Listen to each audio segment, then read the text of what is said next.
Ebonyi State. Ebonyi State. This video is very, very important.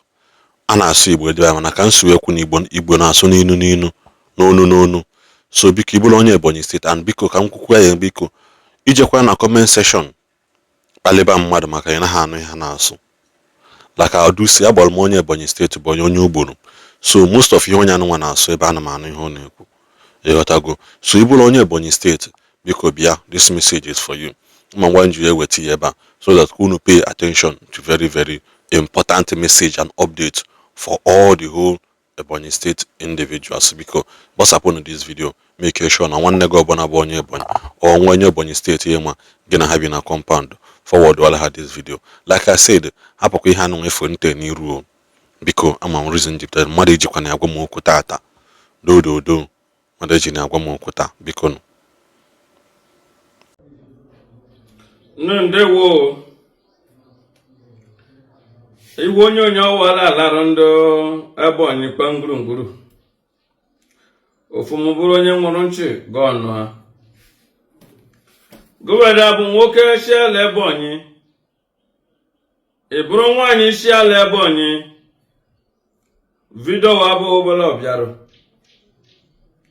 igwemle metu na ụmụ amụ mgbede wa bụ chifekwu medibia le metu no mmadụ maka lọ nkụ nọ na mba la nje ghere mba nri lọ imi igwe dure ọya bụ ndị isi da-asụ le ijere asịrị ijere ọ bụrụ gono le bụrụ onye aza ibụrụ onye iji ibụrụ onye ngwo ibụrụ onye ọhaza ekọbụlisi ji ọgwụla ala Ebonyi kpangburugburu video wala biaro iwo mle meta nkaro no tanu ble o melali dure o duare dushike liwando nani wa meru megodra anyi dure mala memeta msunu tunu me ya luzo jireji la tonye la so bo mara enya liwe bu meru mboda be kwe medibia la kori nu tanu ble ai gonyele me bo mara enya breve mutenche tarunu makanda kumara monda kunya hawara Ebonyi Ebonyi State e watch gele ko video yanu mo bu ike gele ko nchile video yanu ge send ya yara platform ndungu ne onno te wege ya nchi e malo to mo le kweje lori azu min o let's like de riele ko lori oto na le kweje lo obof da sombo ke jamre igili ya zukoro le kala obof ya bu gogote lo ogojepa ofo no mle fota bi wo odo gobana bo nye shale Ebonyi kpangurunguru marole unso ale love nde Ebonyi lumela le nde Ebonyi dukwiche Ligwa ndobodo ndodo leme doka nda Anambra deka ndo Imo doka nda Abia deka ndo Rivers deka ndo Mbamini lamba di chiche igwe nde Ebonyi leme dukwiche maka ụmụ na anyị ndị la cheka wele yeka wele yish todru wele re nwata kwara appointed ligwe melite choyo onye shilu kwuto meru ovo belite choro tamara gigide biru oh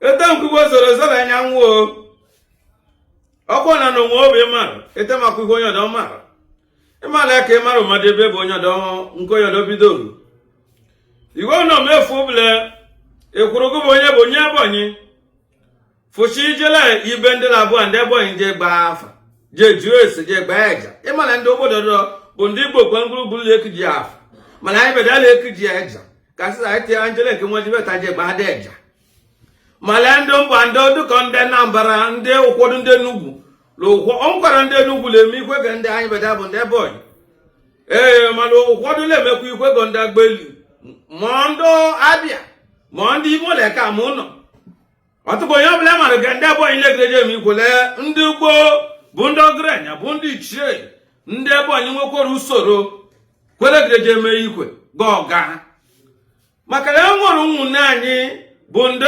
Ebonyi jiwara ugwu je ndịda kweta aghọtaghị igole gologa oto igole aghọta ementa ma emo igole la adịgo mmiri nwa ekwụrụ bụrụ ekwụrụ ekụbụla ọghị oto nwekwụla arụjọ ọrụ bịa ma enweta nchetara ole ọfụrụ ụta kenyekwa onye kụrụ ya iwe ọbụla ime ndị cheghụla ama amaka ya kwapụtakwa ọgụnyela dị beribe ofu ama efurula adakwarụ ndị ọgaranya shiala Ebonyi la adakwarụ ndị na-ebido ebido onye okenye ma onye ọgaranya ma nwata ma okenye ma ogbenye ma onye eze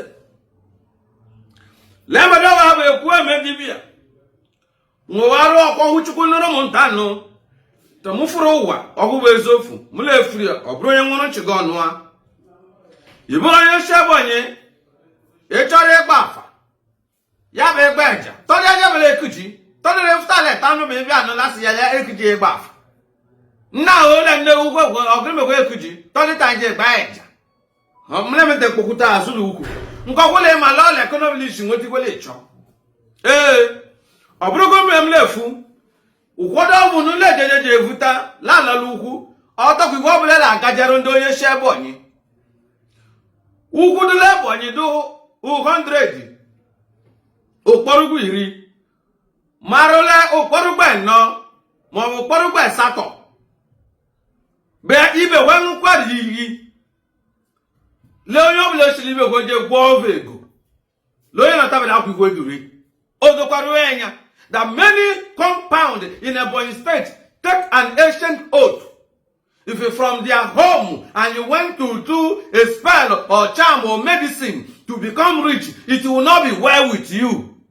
Ichefuola, have you forgotten?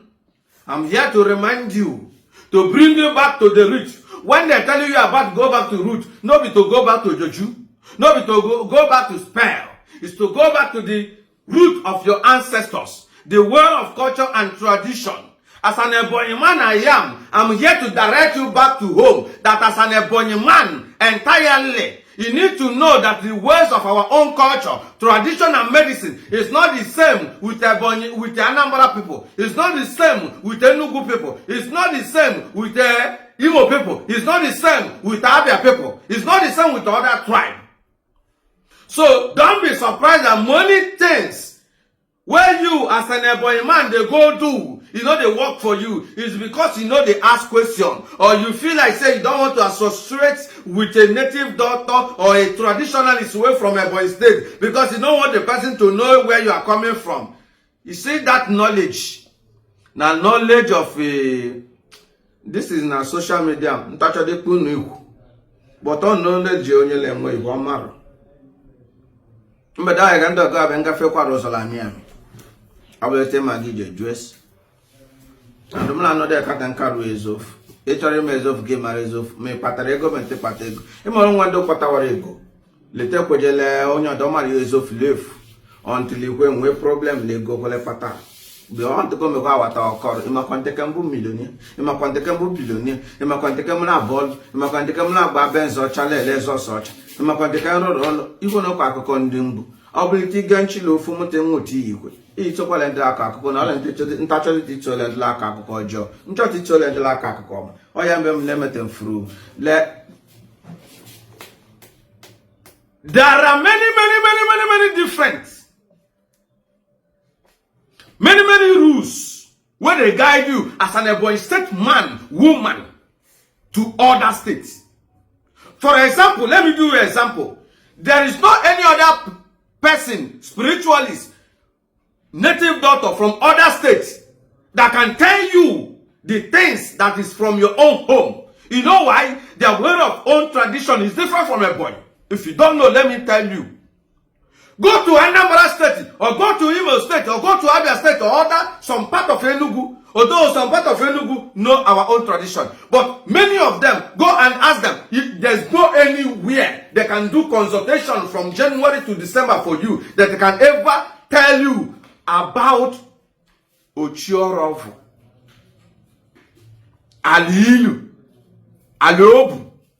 You see these things I'm mentioning, it can never come out in their mouth. The best thing that, and the highest thing they can tell you is about Chinabu, Chini Kenga, Chino Wage. As an Ebonyi State person, I want to remind you What do you know or hear about Chinawo, Chinikenga? Do you know in our own tribe, as an Ebonyi person, we have what we call Ogbo. Ogbo is the namesake. Are you aware that majority and many of other states don't know what we call namesake? That when you give a birth to son or daughter, you name the person after somebody. Maybe if you name the person after somebody that is close to you, or somebody that you like, or your grandfather or your grandmother or your in-law. Other states don't know it. So when you are not relating to your own people, how are you going to learn that?